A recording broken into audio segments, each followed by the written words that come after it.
Hello, hello, hello, and welcome to the College of Creation for a brand new year of creating. Woo! My name is Dan.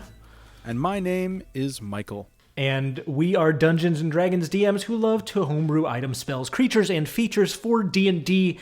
And this is a show where we make brand new homebrew every single episode based on prompts that we get from our listeners.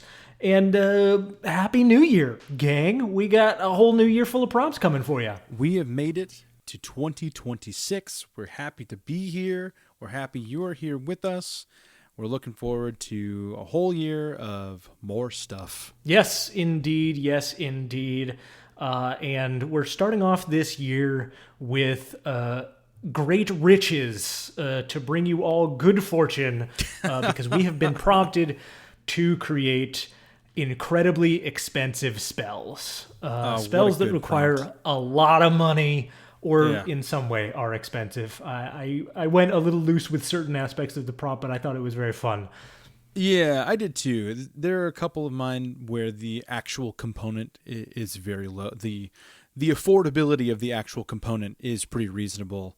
The execution of the spell is expensive the longer you go. But this is a great prompt. I think that it was relatively easy for me to get the first couple, at least the frameworks for the first couple, and then it was very good as an exercise to push the boundaries, kind of like the vitality features that we did. I think the intention of that prompt was to use health or hit points as kind of the vehicle for those features, and we both veered around that and found different mechanical definitions for vitality. Right. I think this is very similar to that, where you can enter this prompt and say, oh, well, I'm going to make a spell that costs 1,000,000 gold to cast. And great, prompt achieved. But there are other ways to quantify expense. I liked this prompt a lot. It was very fun and a good chance to revisit some old College of Creation lore. Ah, yes. Okay, I see. So you went back into the archives? I do often, and I did this week as well. Yes, because there is some stuff way back in the College of Creation files, back in episode 17, where you made a tax collector subclass that does taxation and collects money and stuff like that. A full class, yeah. A full class. That's right. It wasn't even a subclass. It was a full... It was a full-blown class. Yeah, with subclasses unto itself, in fact. Mm-hmm. And then I made the Warlock, which was a multi-level marketing Warlock that required that you spend money to make money. Yep. And indoctrinate people into your cult, maybe? Your scheme, at the very least. Yeah, pyramid scheme in the best case scenario. No, it was a very good time. We also played a session with that subclass as our first 3-in-1 shot, which Michael brought to me as the DM for him. So feel free to go back and check that out. I don't know where that landed between episodes, but that was a very good time as well. That debuted between episode 37 and 38. So if you want to go back and listen to it on the main pod, right after episode 37, 3-in-1 shots, you can follow the story of Dirk Mandalay. Mandalay. Great pyramid warlock. Dirk Mandalay was the guy. Had to go do some deals with a human who was... a slime that was masquerading as human. Yeah. The ooze shape changer. Yep. Indeed. What a good time. Well, I'm glad you went back into some of the lore for your creation today. Always good to build out the College of Creation oeuvre. Yeah. It is a growing organism, that is for sure. Much bigger and more expansive than I think either of us ever thought it would be. Michael, before we get into the actual creations, I wanted to ask you, are you a resolutions guy, or are you just resolutions aren't really a thing that works, and it's better to just like when you have the idea to start making a change, make a change. I typically am not a resolutions guy. I think that I firmly believe that sometimes in life things just happen all at the same time. And when those kind of waves of life difficulties happen, you can kind of look at the things that are happening in your life and find some type of causation and try and correct those. But an arbitrary resolution has never been my bag. I think that mentality certainly does work for some people, and I'm very happy for the people that can find motivation in the transfer from one year to the next, the cleansing at the end of a year, and the fresh start of a new year.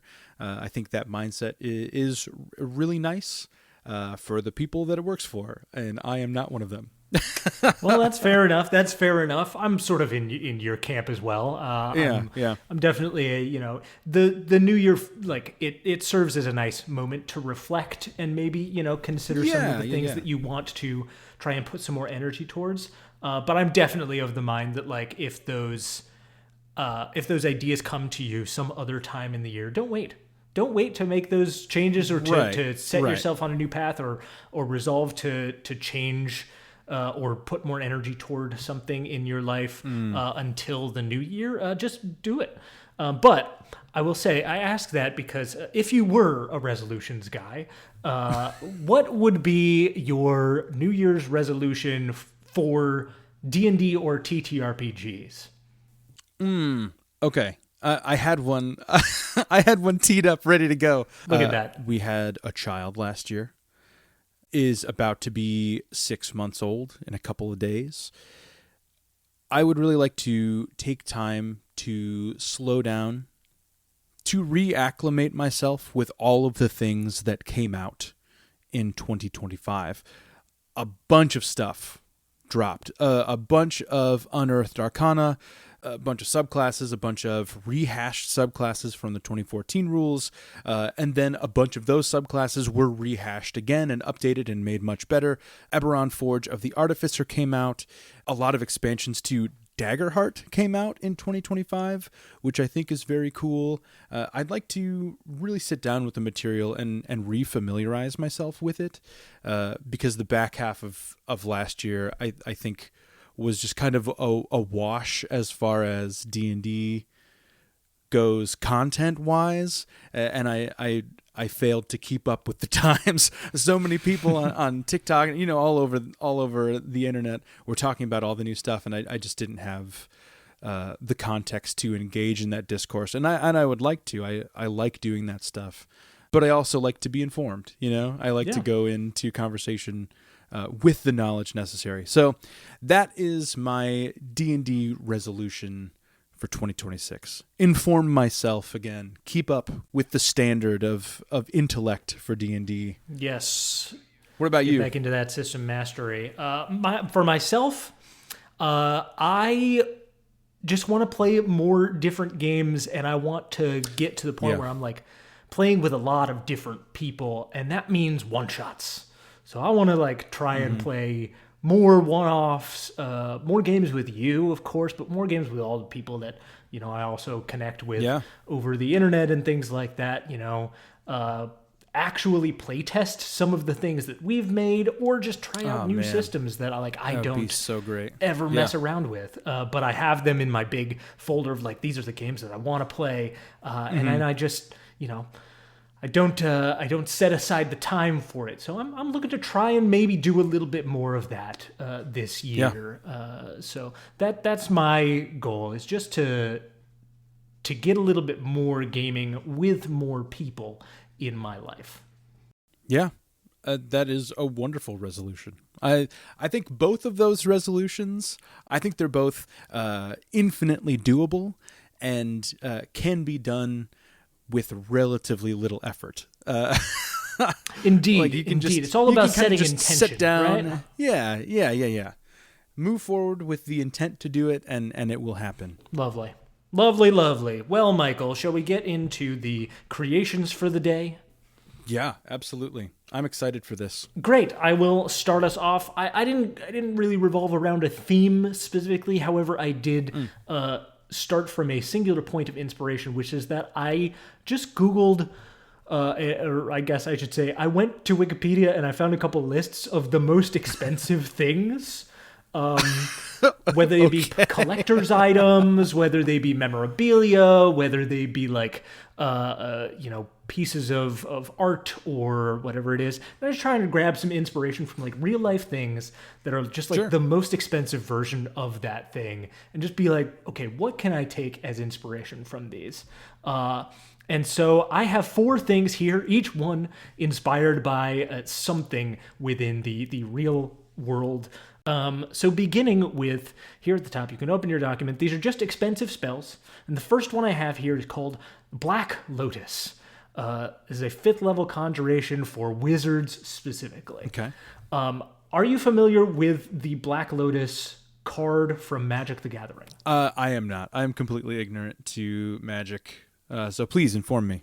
Yeah. This is a thing that 7th Mastery should be on for probably. This is sort of a legendary card. It was in an early edition of the game. It's not in print anymore. Considered to be one of the most powerful cards in the early game because it allowed you to cast higher level spells and things like that way faster than your opponent because it granted you a huge amount of mana, which is the resource that you use to play cards. Sure. Pretty quickly out of the gate, but it's out of print now, and so finding one is very difficult. And one particular Black Lotus, I think probably first run card, sold for $3 million at auction, wow, which is crazy. That's so much. Yes, crazy. Oh my god. So taking inspiration from both the way that spell works and also the cost of the real life version of that card. We have the Black Lotus. It has a casting time of 1 minute, a range of self. The components are verbal, somatic, and material, of course. And the material component is a black onyx carved lotus flower worth 3,000 gold pieces or more. Little nod to the $3 million price tag. And it has a duration of 8 hours.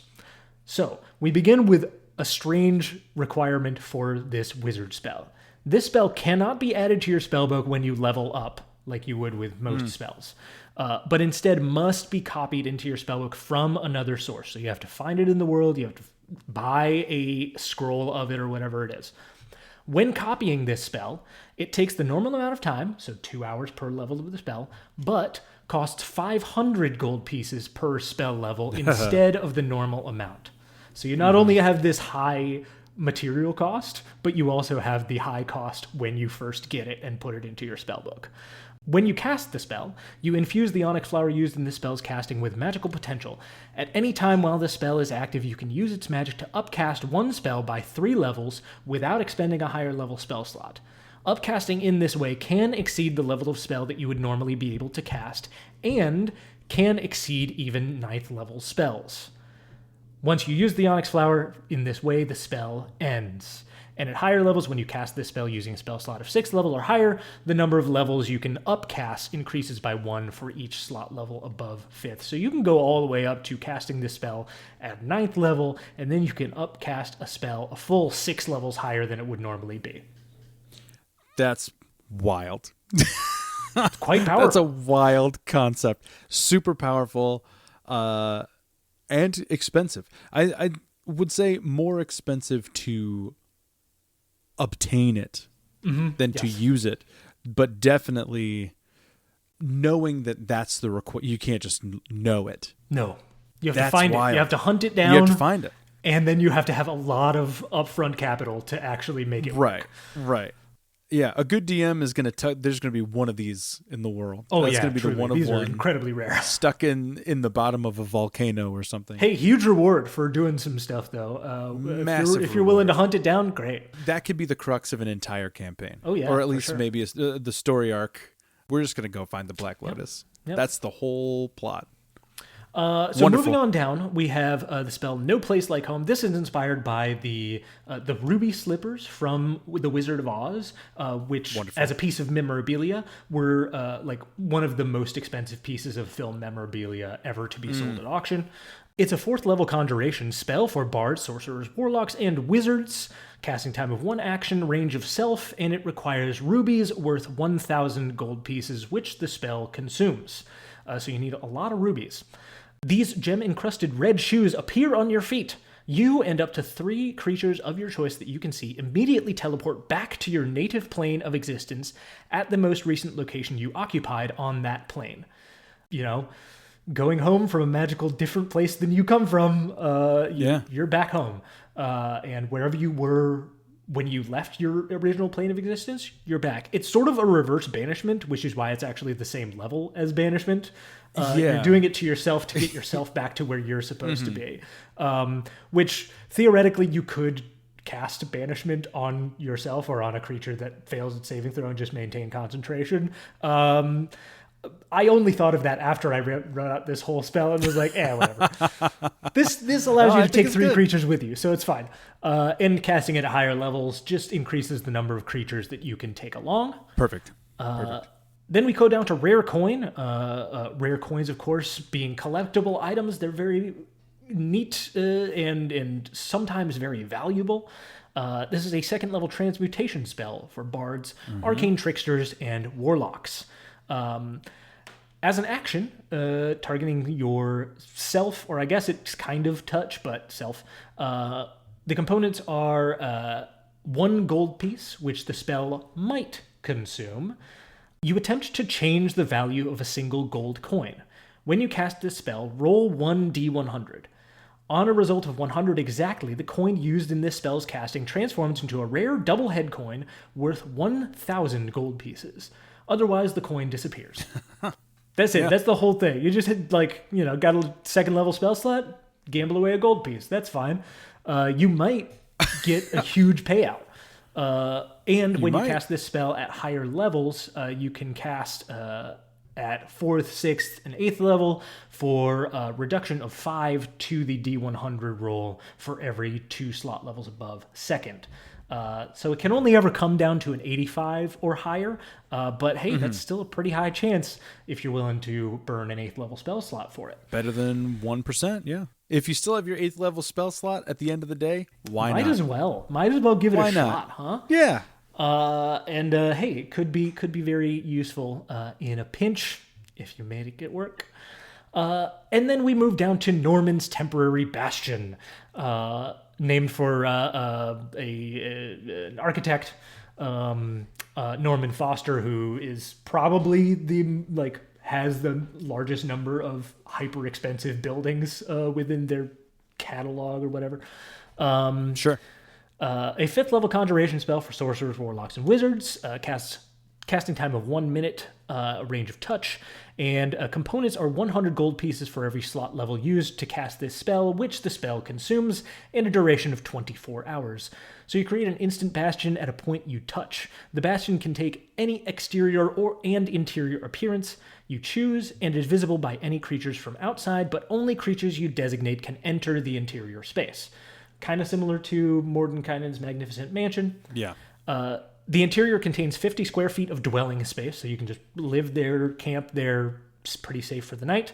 Additionally, it has 16 squares that can hold any bastion special facilities of your choice. You must meet all level requirements for your chosen facilities, and they cannot exceed the space allotted by this spell.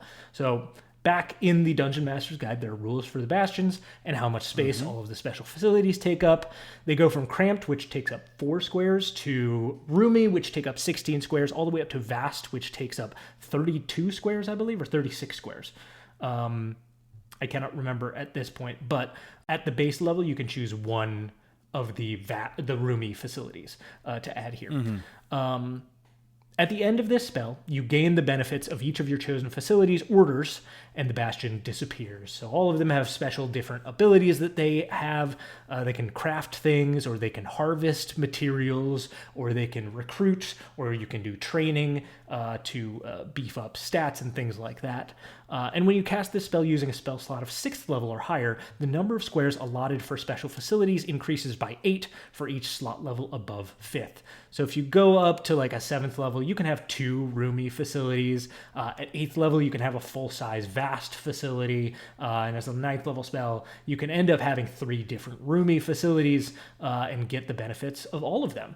So pretty useful in, a quick need for supplies or various materials or whatever else the bastions can give you, and you don't want to wait for a full week bastion turn and to be in the location of your bastion. I love this. Yeah, I like this one a lot. I love it.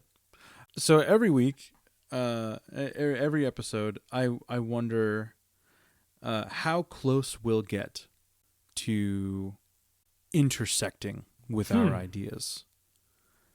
And we've pretty much just nailed it this week. Really? Pretty dang close with this spell specifically, and I couldn't be happier. Okay, well, I can't wait now. That's great. I love it. I'm very excited to see yours now. Even down to the structure of the name of the spell. Nice. Is very similar. Yeah, wonderful. I love these so much. I think Black Lotus, great. What a fantastic plot for a game. You could take that spell and only that and start a one-shot without any prep right now. Just going. Rare Coin is the funniest spell I've ever seen. It's such it's such a worthless spell in the best way possible. It's a second level spell slot. Like, are you really just gonna like burn all your second level spell slots trying to make this work? Yeah, I mean, increase your skills or make a bunch of good berries or do something. Especially for a warlock, you gotta say, especially for a warlock, you're like, you got 2 of these, man. Are you really gonna burn one of these? So funny that that's a warlock spell. I only really thought about it as a warlock spell for the vibes of it, which is that warlocks are interested in maximizing upside potential. Yeah. That's makes sense. And hey, you know what? Do this twice, take a short rest, and then you've got the rest of your day. That's fine. Right. No Place Like Home, a perfect utility spell. Like you said, for banishment, it's the counter spell of banishment, right? Somebody banishes you away and you just say, no, I'm going to go back. Home. I'm coming right back, actually. That's true. That could be fun. That could be very fun. We talked about this in the episode when we, quote unquote, fixed some game features that we did not like. I included some Bastion rules for a new Ranger capstone, and we talked at that point about how they seem to not come up in the books as much as I would have liked. So I love any new Bastion content. I think this is a great use of the rules, and it's a cool little boon to give your arcane casters. Love it. Yeah, love all of them. I'm excited to see this crossover situation. So let's just get right into yours, please. Yeah. I can't believe that you mentioned the 3-in-1 shot. My deal is all based around that. Amazing. So yeah, thanks for calling that back. So I didn't have to. Good. So if you'd open your document, this is called Spells of the Great Pyramid. Hey, look at that. Mandalay Enterprises is the fastest growing financial competency organization in all of the realms. We have made it our mission to promote exponential growth from within, and that includes employing our very own best and brightest to dabble in the arcane.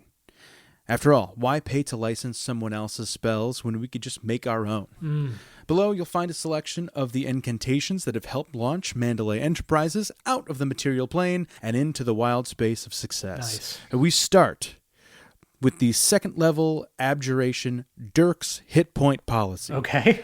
This is just insurance. Casting time is 1 action. The range of self. Components include an amount of gold pieces equal to the level at which this spell is cast, which the spell consumes, and the duration lasts until you dispel it, or until it's dispelled. Great. You speak a command word and wave your hands over a stack of gold pieces, which disappears instantly. Choose an amount of gold pieces to a maximum of 20 until this effect is dispelled. Whenever you finish a long rest, your selected amount of gold is removed from your inventory. So every time you finish a long rest, you pay your copay, right? Okay. Yep. It is removed automatically. When Dirk's hit point policy is dispelled, either as a bonus action or if you drop to 0 hit points, you immediately regain a number of hit points equal to the amount of gold pieces selected. So you're paying 14 gold pieces every night, every time you rest. In the event that you die, you just get 14 hit points. Yeah, or if you just need to cash it in. Or if you need to cash it in, you can do it as a bonus action. That's great. Manually. Honestly, this spell is very good. This spell is great. Thank you. I'm a fan of this. If you upcast it, the maximum amount of gold that you're able to select increases by 10 for each slot level above second. If you have the gold and you're willing to spend it, you can get up to 110 gold or 100 gold every night, but you can pop back up to 100 hit points if you are reduced to 0. Give yourself a good shot in the arm there. Moving on to the crossover spell. This is the Bastion spell. This is called Mandalay's Instant Bastion. Wow. Look at that. Okay. I can't believe that we both made Bastion spells. Crazy. This is a 6th level conjuration, which is also crazy close to what you did. The casting time is 10 minutes, the range of 60 feet. The material components include an unoccupied structure that sits on flat ground and 1,000 gold pieces, which the spell consumes. Okay. The duration of the spell is 48 hours. Okay.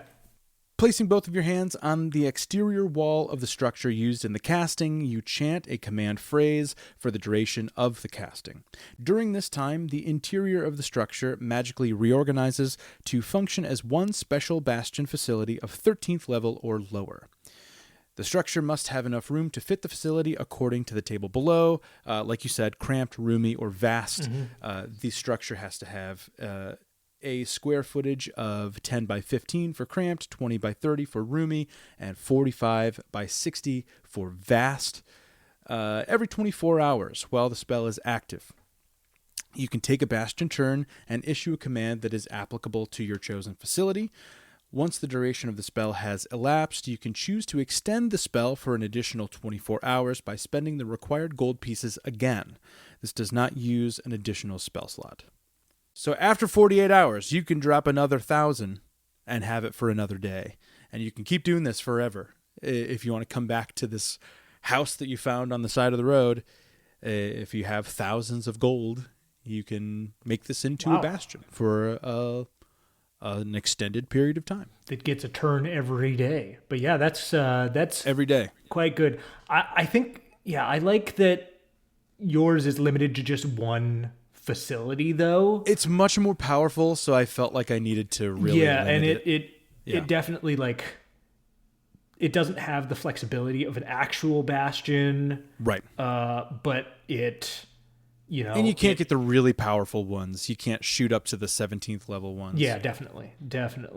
But I think it works in a similar way that it's a good little stopgap there. Yeah, it gives you a place to just check out for a second. Yeah, I think that's pretty cool. I think that's pretty dang cool in general, man. And I like that we landed on a similar thing. Yeah, maybe there's there's a middle ground between these two spells to get something that's really just right. I think that's really cool.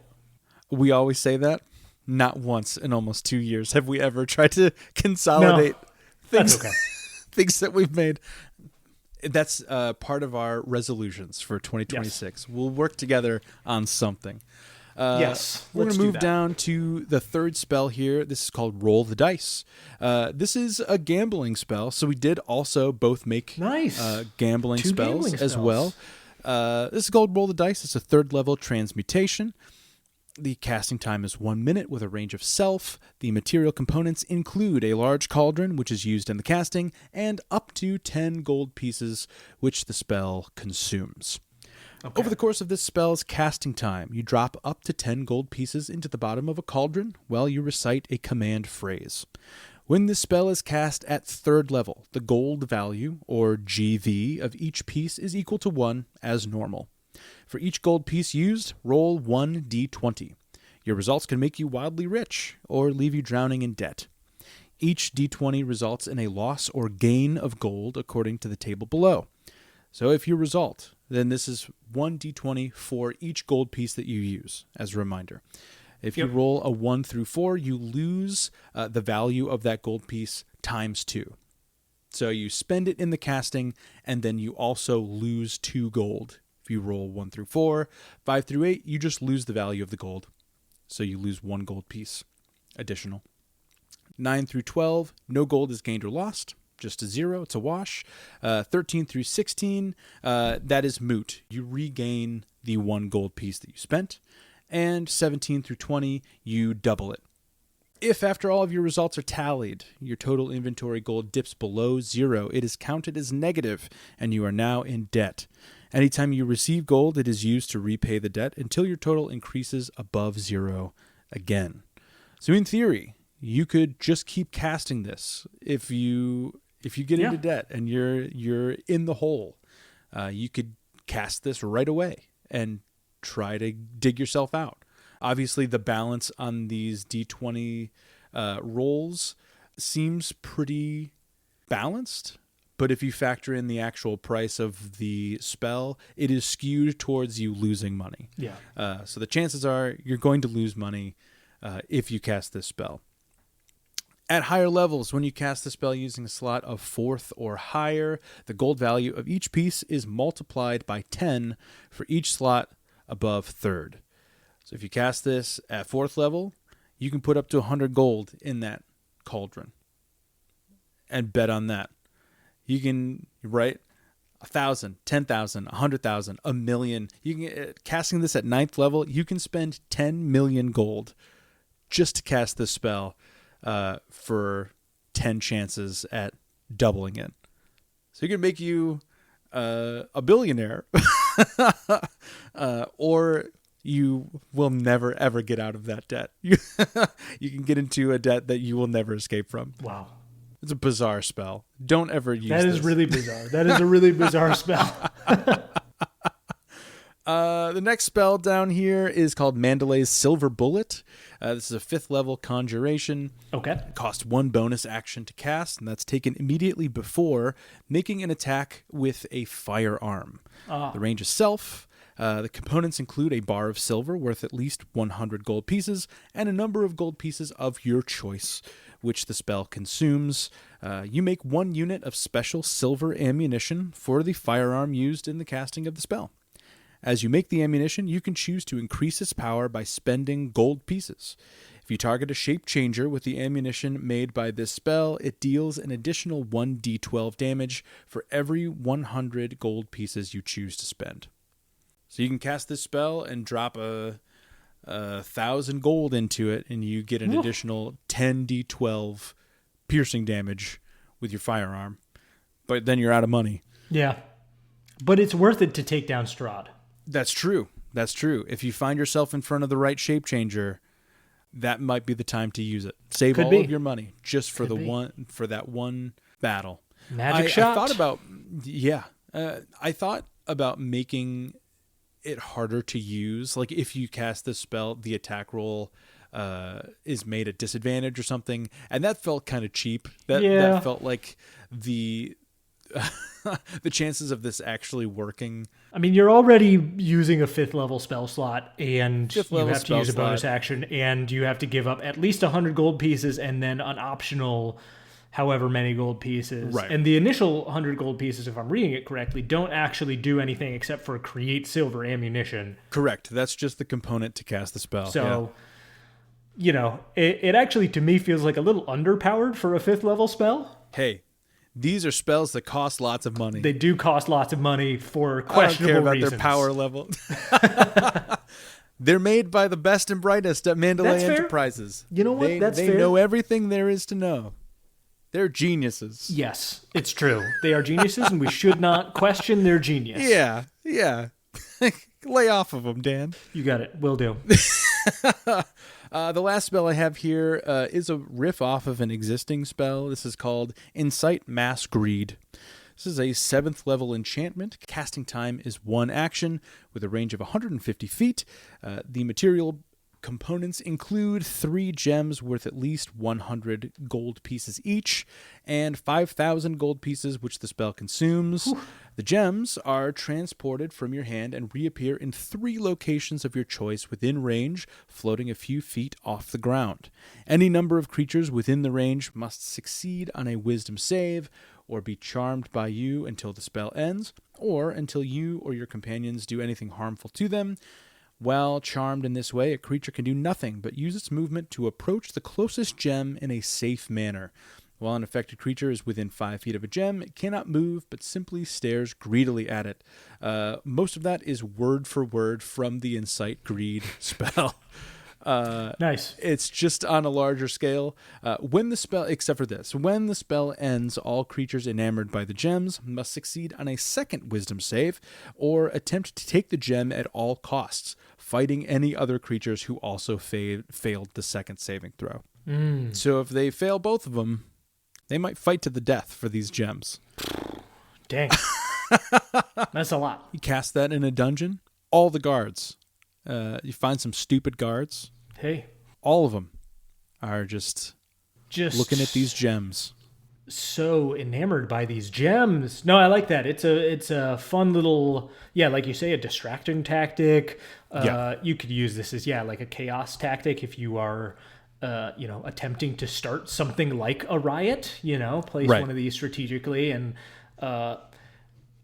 can you end the spell by choice, or is it just it goes for the duration and then it stops? I should put in somewhere that you can, because I think that would be good. I think that would be cool to be like, okay, cool. All of you people, you're walking towards these gems. Great, snap, spell goes off, and all of you have to make another quick saving throw, right? And just fight each other. And now we're gonna move past while this other melee is going on.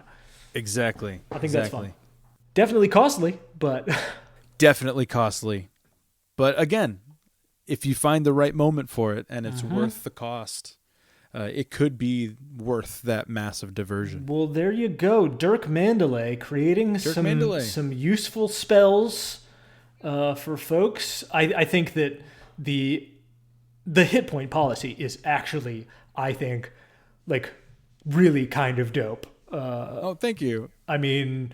Even if all you do is you give up the lowest possible amount and cast this at 2nd level and give it 2 gold, that's 2 gold per day. And first time you drop down, you come back with 2. That might be the difference, right? Yeah. As we all know, just being able to pop back up quickly and immediately without somebody else spending action economy can be a game changer in combat. That cost feels like kind of a fun and unique thing to do for sure.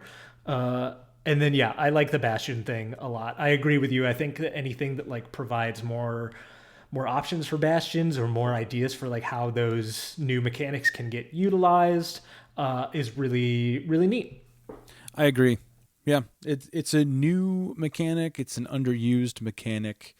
I think that anything that promotes the use of a Bastion that's not just pumping out magic items is cool too. Yeah. Because once you hit, is it 9th level? That's the one where you get the workshop or whatever it's called, where you can make an uncommon magic item and you can just spam uncommon magic items.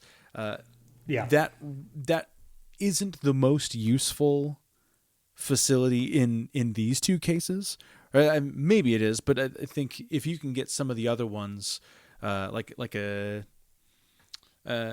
audience to a god, or like anything that could help you kind of along the way on the road where you wouldn't have those resources otherwise, that can be a great way to promote some of the other facilities that aren't just making things for you.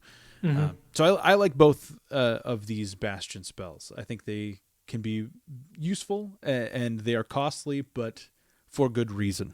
Yeah. Yeah, I think that's great. Very fun, very cool, all around. Good stuff. Well, is it time to roll for next episode?